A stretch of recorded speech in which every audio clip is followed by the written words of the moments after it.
Tinagwapo kinagagat nga principal iti Kalimugtong Elementary School, Mr. Jose Valdez, sir.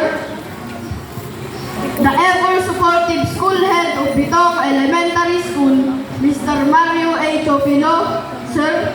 Dear teachers, most respected parents, fellow classmates, ladies and gentlemen, good morning. In this occasion, I am given the task of paying tribute to parents and teachers.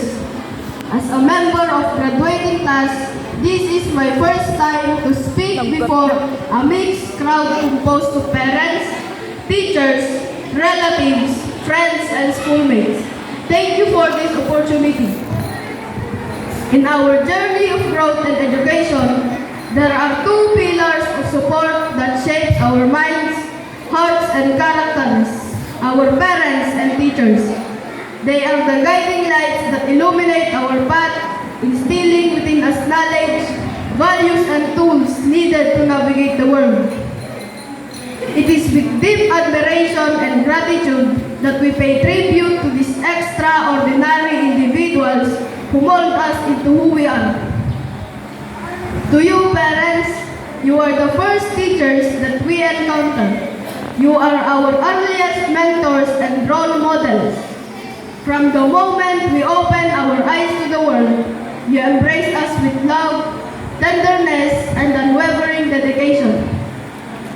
You become our first educators, teaching us the fundamentals of life walking, talking, and discovering the wonders around us. You become our first educators. Through your nurturing presence, you instill within us a sense of security, belonging, and the confidence to explore the world.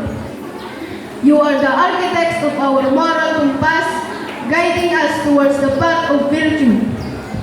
With patience and compassion, you impart essential values such as honesty, kindness, empathy, and respect.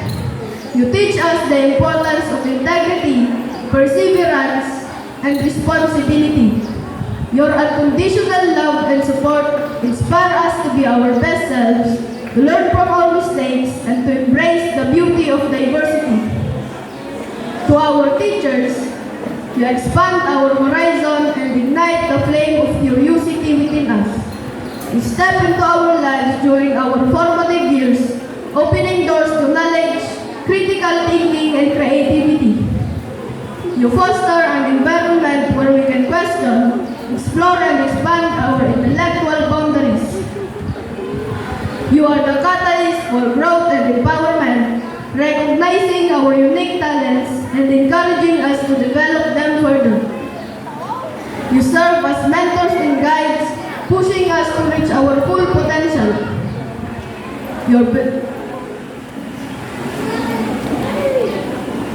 Your words of encouragement, constructive feedback, and belief in our abilities fuel our self-confidence and determination. You inspire us to embrace challenges, to persevere in the face of adversity, and to become lifelong learners. Dear parents and teachers, you share a common goal to shape us into well-rounded individuals capable of making a positive impact on the world. Your tireless efforts often go unnoticed, but the impact lasts a lifetime.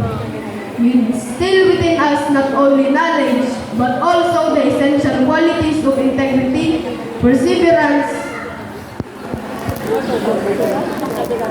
and responsibility.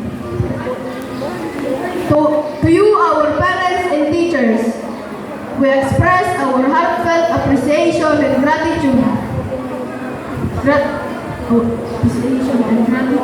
And you are the guardians of knowledge, the cultivators of virtue, and the catalyst of our dreams. You have equipped us with the tools to your love, sacrifice, and dedication have shaped our lives in profound ways. You have equipped us with the tools to navigate the complexities of the world. And you have inspired us to become compassionate, responsible, and curious individuals. May we honor your legacy by cherishing the wisdom you have imparted, by valuing education as a lifelong pursuit, and by passing the torch of knowledge and virtue to future generations. You are the foundation which upon our dream is built, and we are forever grateful for the immense impact you have had in our lives. Thank you, thank you, thank you.